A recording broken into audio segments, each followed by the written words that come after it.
The Where's Waldo books were a pretty big part of my childhood, especially in kindergarten and then into the first grade.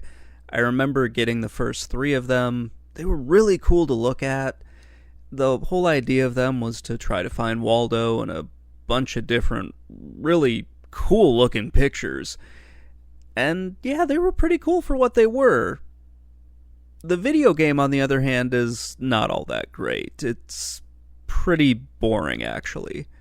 I do want to cover one thing really quick. I'm going to be referring to him as Waldo because that's who I know him as. In Canada and the US, he was renamed Waldo. Normally, he's Wally, pretty much everywhere but the US and Canada. Not sure why, but that's just what happened when they localized it. So let's get into the game. So there is a story with all of this, and it's based off of the first book. I'm just now realizing that these books actually had stories. I completely forgot about that when I went back to look at these again for playing this video game. It's really, really simple. You're just trying to, help Waldo get to the moon, which is what happened in the first book. He eventually ended up in the moon. It was kind of cool. In this, it's not really all that important. You just get told that you have a ticket to the moon, and apparently Waldo needs your help getting there. And for some bizarre reason, he takes the most confusing route to get there. And he has to play a slot machine in order to get there as well. It's a very strange story. There's a series of stages that you're going to need to navigate in order to beat this game. Most of the stages are very simple. You just need to find Waldo in the picture. Then there are 3 mini-games that you need to play, and it's all rather dumb. If you don't have the manual, you might get a little bit confused on what you need to do in order to actually beat some of these mini-games. 2 of them are pretty straightforward. You just need to navigate this little puzzle by turning the different, wheels that are in front of you, and you're guiding this pencil from one end of the board to the next. Then there's the cave scene, and you really just click around until you find Waldo and help him get out, which makes me wonder why the hell he went into the cave to begin with, but he's gone to stranger places throughout all of the books. And then you get to the slot machine, which is just really fucking annoying. When I first started playing it, I really didn't know what I was supposed to do. I incorrectly assumed you just needed to get 3 of a kind of anything in order to advance. And that was not the case. So I found the manual online, and it told me that I needed to get 3 of Waldo's pictures. Okay, no problem. Eventually I managed to do it. That is really what took most of my time going through this whole thing, was trying to get 3 pictures of Waldo. It's the most annoying of the mini-games, and it's the one that I absolutely hated.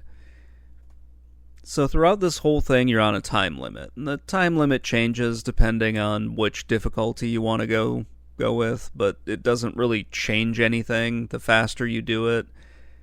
At least from what I could see, it really didn't matter. The whole game took somewhere between 10 and 20 minutes. There's really not a whole lot to it. It's all designed for you to get through the game as fast as possible.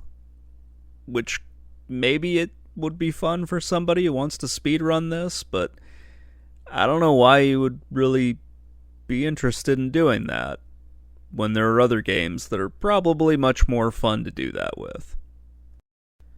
Just overall, I do not like the gameplay in this.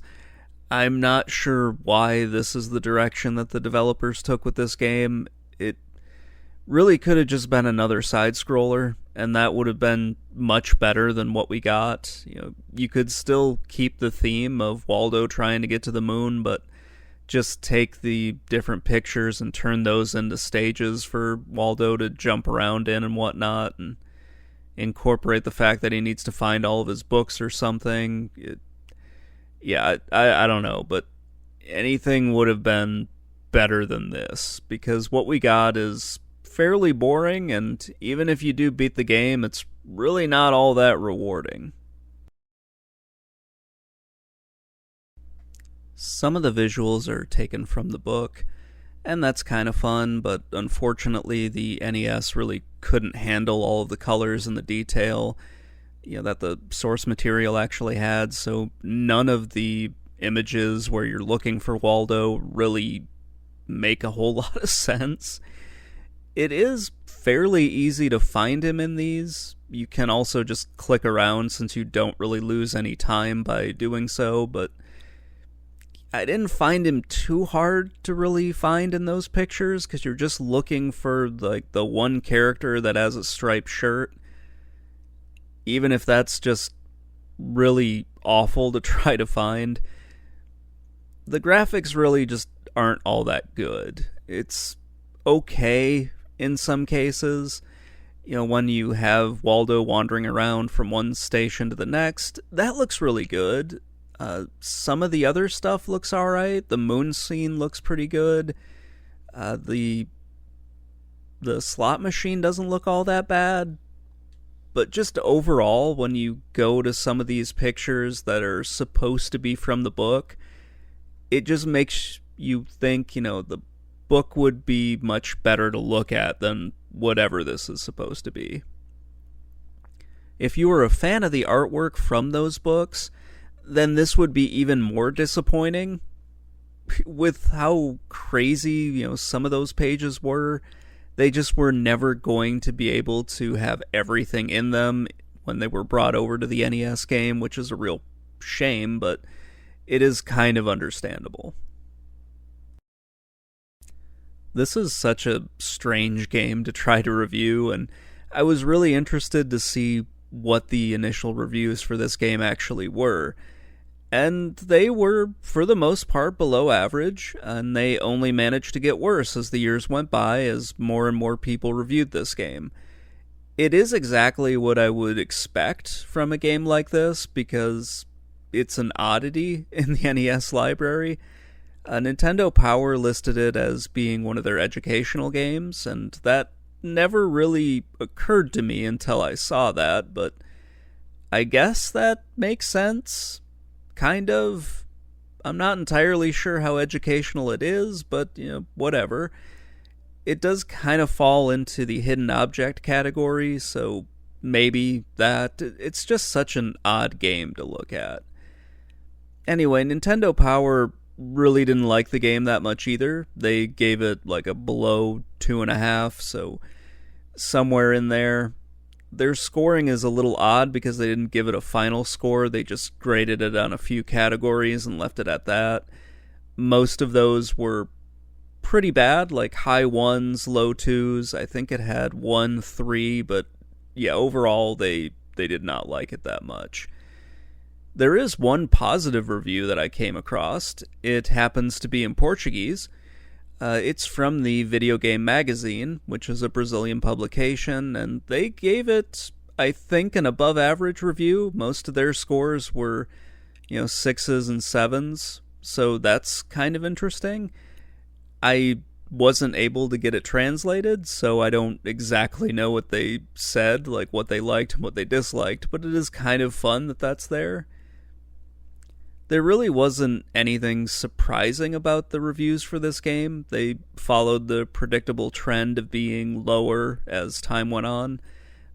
But with this game, they didn't really have to fall very far. It started off as mostly mixed to negative reviews when it was released, and then, the 2000s happened, and that just cratered everything out, where the game got a lot of 0s and 1s and 0.5s. So that was what happened with this.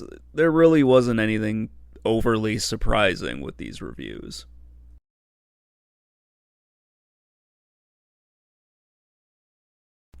I went into this game with a pretty good idea of what was going on with it. I remember seeing it in an old AVGN episode, which didn't really do too much to explain what the game was about.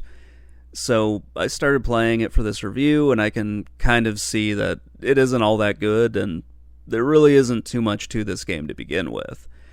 When I went over the reviews for this game, it really wasn't all that surprising. The hardest part was just finding reviews for them, and yeah, that was a bit of a challenge because it seemed like most people who were reviewing games back in the 90s just kind of avoided this.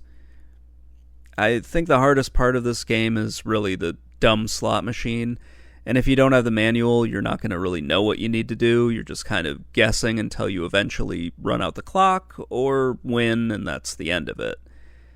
It was very disappointing that there wasn't like a final level on the moon. It just has, what is a fairly nice looking image of Waldo's ship landing on the moon and then Waldo kind of hopping away, and that's pretty much the end of it, but it would have been nicer if there was actually a level.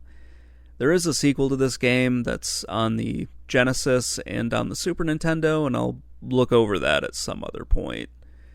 Anyway, that's going to wrap things up. Let me know what you think in the comments below, and I will talk to you all later. Bye.